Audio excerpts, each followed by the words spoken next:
cet instant précis, quelque part, au plus profond de ton être, un héritage invisible palpite. Il ne s'agit pas d'une idée, ni d'un rêve, mais d'une mémoire vivante, transmise à travers les âges, et enfermée dans tes cellules comme un secret qui n'attend que ton appel pour se réveiller.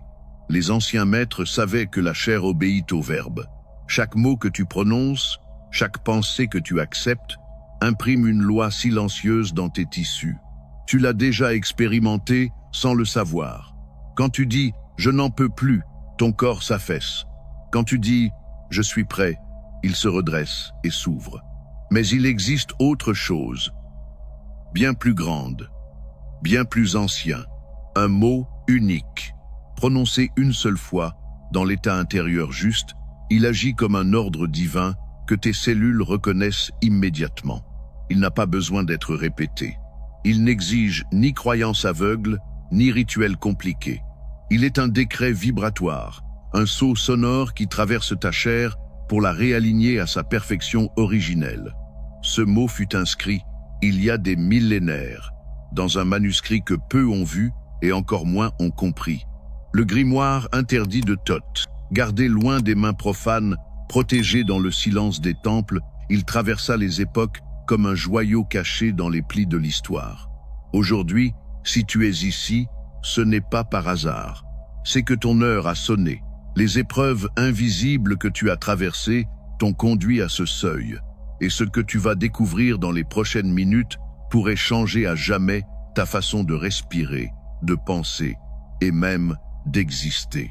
Prépare-toi, car au fil de ce voyage, je vais t'enseigner les étapes sacrées que Thoth réservait à ses disciples avant de leur confier le mot. Et lorsque tu arriveras à la fin, tu sauras comment le prononcer. Tu sauras dans quel état l'appeler. Et tu comprendras pourquoi, après l'avoir dit une seule fois, tu ne seras plus jamais le même. Avant que le mot sacré ne puisse être prononcé, il faut préparer le temple qui va le porter. Et ce temple, c'est toi. Pas seulement ton corps physique, mais ton corps de lumière, cet espace invisible où circule l'énergie qui te relie au divin. Les Égyptiens de l'Antiquité l'appelaient Sekhem, la puissance vitale. Les moines de l'Est le nommaient Prana. Les sages hébreux parlaient du Neshama. Tous savaient que cette énergie est la clé, et que si elle se disperse, s'affaiblit ou se corrompt, le verbe sacré se perd dans le silence et ne trouve aucun écho. Thoth enseignait que la première étape est l'ancrage. S'asseoir, la colonne droite, comme un pilier reliant le ciel et la terre. Fermer les yeux et sentir le souffle descendre profondément dans le ventre, comme une rivière qui coule lentement. Visualiser des racines de lumière s'enfoncer dans la terre, absorbant sa force et sa stabilité. Dans les temples, cette pratique était appelée la mise en trône.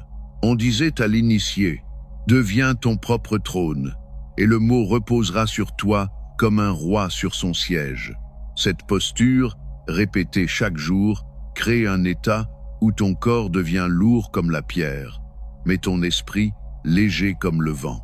Elle harmonise le cœur et le plexus solaire, ouvre le souffle et installe la stabilité intérieure nécessaire pour recevoir des vibrations d'une intensité rare. Car le mot sacré ne se pose pas sur un corps agité. Il a besoin d'un réceptacle calme, stable et pleinement conscient. Une fois que le corps est ancré dans son trône intérieur, il faut le purifier. Non pas seulement laver la peau, mais nettoyer les vents invisibles qui circulent en toi. Ces courants d'énergie qui, s'ils sont chargés de peur, de tension ou de pensées stagnantes, brouillent la vibration du mot sacré. Les anciens maîtres savaient que le souffle est plus qu'une simple respiration. Il est le porteur de l'âme, le véhicule par lequel la lumière circule et la mémoire divine se réveille. C'est pourquoi Thoth enseignait un rituel simple, mais d'une puissance inouïe, transmis uniquement dans l'ombre des sanctuaires. Le rituel du souffle doré. Position. Assieds-toi confortablement, colonne droite, mains ouvertes sur les genoux, paumes vers le ciel. Inspiration. Inspire par le nez en imaginant que tu absorbes une lumière dorée qui descend du ciel et pénètre ton crâne. Expansion. Laisse cette lumière remplir ta poitrine, puis s'étendre dans chaque cellule comme une aurore qui chasse l'ombre. Expiration. Souffle par la bouche, comme si tu libérais une brume sombre les résidus d'émotions, de douleurs et de croyances limitantes. Rythme sacré. Répète ce cycle 7 fois, en gardant les yeux fermés, jusqu'à ce que tu sentes une chaleur douce envahir tout ton être. Dans les textes anciens, on disait « le souffle purifié est la flûte sur laquelle joue l'esprit ». Lorsque ton souffle devient clair, il devient un instrument prêt à recevoir la mélodie du mot sacré. Cette purification n'est pas qu'un simple nettoyage. Elle est une ouverture. Elle écarte les voiles du mental. Elle rend le corps plus léger, presque transparent à la lumière. Elle prépare l'âme à recevoir une vibration sans qu'aucune ombre ne vienne la déformer. Et c'est seulement lorsque le souffle est devenu un fleuve limpide que l'on peut passer au troisième pilier, celui où le feu sacré s'éveille dans le cœur pour donner sa puissance aux mots. Une fois que le corps est ancré et que le souffle est purifié, l'initié peut éveiller ce que les anciens appelaient le feu sacré. Ce feu n'est pas une flamme physique, mais une force vivante qui brûle au cœur de chaque être humain. Il est la source de la vitalité, de la créativité et de la transmutation spirituelle. Thoth l'enseignait ainsi. Sans feu, le mot est comme une graine dans une terre glacée. Avec le feu, il devient un arbre de lumière. Ce feu sommeille dans le centre du cœur, là où se croisent les chemins du ciel et de la terre. Mais il faut l'appeler avec justesse, pas avec la volonté brute, pas avec l'effort, mais avec une intention pure et vibrante. Le rituel de l'appel du feu. Position sacrée. Assieds-toi ou tiens-toi debout, la colonne parfaitement droite. Connexion au souffle. Inspire profondément et dirige l'air jusqu'au bas du ventre, puis fais-le remonter jusqu'au cœur. Visualisation. Imagine une petite étincelle dorée au centre de ta poitrine. À chaque inspiration, elle grandit, comme si tu soufflais doucement sur une braise. Mantra intérieur. À l'expiration, murmure mentalement. Lumina, un mot-clé ancien qui signifie lumière vivante et qui active la circulation énergétique. Fusion. Continue jusqu'à sentir une chaleur réelle au centre de la poitrine, comme si un soleil miniature s'éveillait en toi. Lorsque le feu sacré est éveillé, tu sens une chaleur douce se répandre dans tout ton corps. Une expansion du cœur, comme si ton être entier respirait avec plus d'ampleur. Une lucidité nouvelle, une clarté qui perce à travers tes pensées. Les anciens disaient que ce feu est l'épée invisible qui coupe les liens du doute et de la peur. Et lorsque le mot sacré est prononcé dans cet état, il voyage avec la vitesse de la lumière et l'autorité du tonnerre. Le feu sacré est la garantie que ton verbe sera entendu non seulement par ton corps, mais par toutes les sphères invisibles qui te soutiennent.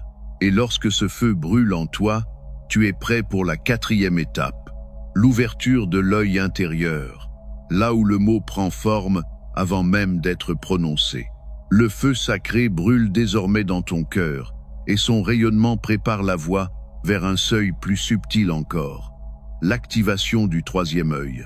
Ce centre énergétique, situé entre les sourcils, est l'organe de la vision intérieure. C'est par lui que l'âme lit les vérités invisibles et reconnaît sa propre signature divine. Les anciens textes disent « Avant de prononcer le mot, tu dois te souvenir de qui tu es, car le mot n'obéit qu'à celui qui parle en son nom véritable. » Pourquoi le nom de l'âme est essentiel? Ton nom véritable n'est pas celui qu'on t'a donné à la naissance. C'est une vibration unique, inscrite dans la trame de ton être depuis le commencement. Lorsque tu le prononces même mentalement, il aligne ton corps, ton esprit et ton énergie dans un même faisceau de lumière. Sans ce nom, le mot sacré agit, mais comme un courant dispersé. Avec ce nom, il devient une flèche qui ne manque jamais sa cible. Rituel d'ouverture de l'œil intérieur. Position. Assieds-toi dans le calme, les mains jointes en coupe devant ton cœur. Fixation. Ferme les yeux et porte ton attention sur le point entre tes sourcils. Pont de lumière. Inspire profondément en imaginant un rayon doré qui part de ton cœur et rejoint ce point. Voyage intérieur. Sur l'expiration, laisse ce rayon t'attirer dans un espace intérieur infini, comme si tu entrais dans un ciel violet parsemé d'étoiles. Réception. Dans ce silence, écoute. Un son, une syllabe, un murmure peut surgir, c'est la première note de ton nom d'âme. Les disciples de Thoth restaient parfois des heures, des jours, dans cet état, jusqu'à ce que leur nom leur soit révélé. Car une fois ce nom connu, chaque invocation, chaque prière, chaque décret porte ta signature vibratoire dans les mondes invisibles. Lorsque l'œil intérieur est ouvert, le mot sacré n'est plus simplement un son. Il devient un sceau gravé dans la lumière, porteur de ton identité éternelle. Et lorsque ton cœur, ton souffle, ton feu et ta vision sont unifiés, tu arrives au seuil ultime, la révélation et l'activation du commandement sacré. Tu es arrivé ici après avoir franchi les 4 piliers. L'ancrage qui a stabilisé ton corps et ton énergie. La purification qui a rendu ton souffle clair comme un cristal. L'activation du feu sacré qui a embrasé ton cœur. L'ouverture de l'œil intérieur qui t'a révélé ton nom véritable. À présent, ton être est prêt. Les anciens disaient, lorsque le disciple est aligné, le mot descend de lui-même. Dans le grimoire interdit de Thoth, un seul mot était inscrit sur la dernière page, tracé en lettres de lumière. Aoun-Ra-El. Prononcé Aoun-Ra et El. En laissant vibrer le Aoun dans la poitrine, le Ra dans le plexus solaire et le El au sommet du crâne. Ce mot n'est pas une formule magique, il est un ordre divin qui rappelle à tes cellules leur programme originel avant toute blessure, toute peur ou toute déviation. Il est la clé qui rétablit l'harmonie entre ton corps physique, ton corps énergétique et les plans supérieurs. Clé vibratoire. Aoun enracine et stabilise la fréquence vitale. Ra active la lumière solaire de l'autorité intérieure. El ouvre la connexion directe à la source. Rituel d'activation. Préparation. Assieds-toi dans un lieu calme, dos droit, les mains sur le cœur. Respire profondément 7 fois. Alignement. Ferme les yeux et visualise ton nom d'âme écrit en lettres d'or devant toi.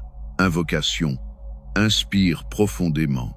À l'expiration, prononce lentement Aoun-Ra et El, en laissant chaque syllabe résonner dans ton corps comme une onde.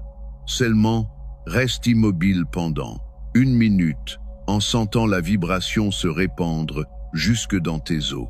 Les textes anciens affirment que, prononcé ainsi, une seule fois, ce mot scelle une alliance entre ton être et les lois les plus hautes de l'univers. Tu n'as pas besoin de le répéter chaque jour, sa force est immédiate et durable.